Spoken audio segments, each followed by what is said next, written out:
Koldinghus is a Danish royal castle in the town of Kolding on the south-central part of the Jutland peninsula. The castle was founded in the 13th century and was expanded since, with many functions ranging from fortress, royal residency, ruin, museum, and the location of numerous wartime negotiations. The castle was originally founded by Christoffer I in 1268, but the oldest remaining part of buildings is the north side facing the castle lake, originally built by King Christoffer III.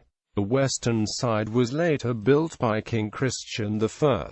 King Christian III built the south side and the small towers in the courtyard. Today the restored castle functions as a museum containing collections of furniture from the 16th century to present Roman and Gothic church culture, older Danish paintings, crafts focused on ceramics and silver, and shifting thematized exhibitions. Historical origin. In 1250 Abel of Schleswig succeeded his older brother Erik IV as King of Denmark after the latter was murdered. Abel sent word for his son Valdemar, studying in Paris, to join him in Denmark for the crowning ceremony. During his trip home, Valdemar was apprehended by the Archbishop of Cologne, who demanded a ransom for his release. Abel did not have the required funds to have his son released, and reasoning that it was Abel, not Valdemar, who was King of Denmark, the Danish people had little sympathy for the predicament of the new king, and no funds were thus raised. In 1252 Abel suddenly died during an expedition to Friesland, leaving the kingdom without a leader. The natural order of things would be to elect Valdemar as king, but this seemed a poor choice since he was preoccupied in a prison cell in Cologne. This prompted the pragmatic election of Abel's brother, Christoffer I, as the new king. Valdemar was released 1 year later when his family had finally succeeded to collect the funds for his ransom. Upon his return to Denmark, Valdemar immediately challenged Christoffer for the throne but found little support. It was finally agreed that Valdemar would become Duke of Schleswig. This not being the optimal outcome for Valdemar, several wars between the King of Denmark and the Duke of Schleswig ensued until it was finally decided to build a fortress to defend the southern borders against its troublesome neighbor. After Christoffer I died in 1259, his son Erik was elected king. Erik V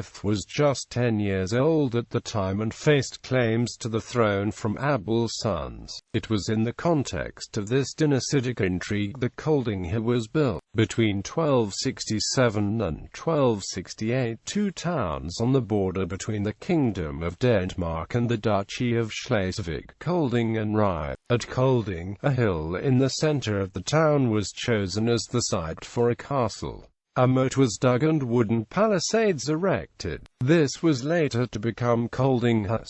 Expansion. In the 16th century, cannons became more frequent tools of war, and thick-walled fortresses like Koldinghus partly lost their defensive significance. For this reason, King Christian III added several buildings to the fortress and eventually turned it into a royal residence instead. The new residence became popular among the royal family, and Prince Frederick, the heir apparent, grew up at Koldinghus. Christian III sometimes held court at the castle, and it was here on the 1st of January 1559 that he died. When Christian IV became king in 1588, he chose to expand it further with the addition of the Giant Tower. The tower was so named because of the 4 statues of giants from the Greek and Roman mythology which adorned it. Today, the only statue on the tower is that of Hercules, since Hannibal and Hector were crushed during the 1808 fire, and in a storm in 1854, Scipio fell to the ground. Over the course of time, Copenhagen became the focal point of the political power, and the outlying local royal residences were used less and less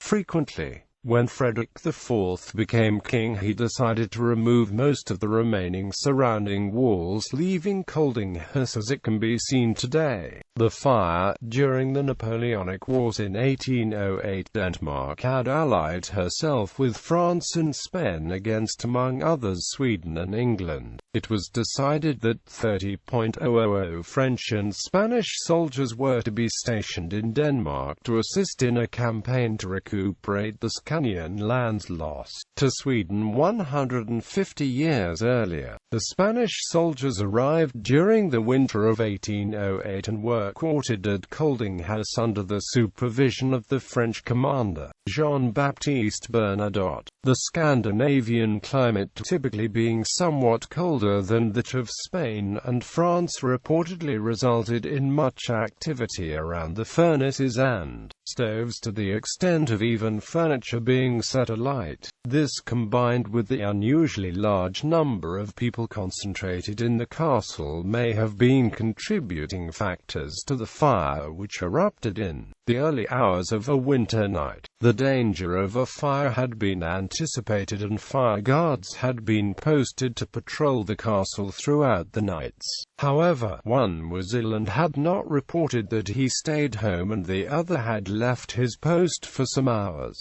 In any event, the fire was discovered all too late to salvage the main buildings. Only the giant tower remained untouched by the flames. Another unhappy turn of events saw the Spanish contingent defect and return to Spain at the prospect of spending the Danish winter nights without shelter. On March 29, 2008, the fire was reenacted by use of smoke, lighting and sound because of the 200-year anniversary of the fire. Restoration. The ongoing events in the Napoleonic Wars were not favorable to the kingdom, and funds remained too tight to immediately warrant a reconstruction of the castle. It remained a ruin for several decades to come, and over time became a popular landmark visited by, among others, H.C. Andersen. It was eventually decided to restore the old castle, and in 1991 it was completed. Exhibitions and events. In December 2009, the museum hosted the exhibition E-Collection, organized in collaboration with the Kolding Design School and the Traffold Art Museum. The exhibition was held in connection with the United Nations Climate Change Conference and included innovative motorcycles, jewelry and other eco-friendly designs. The exhibition was opened by Crown Prince Frederik.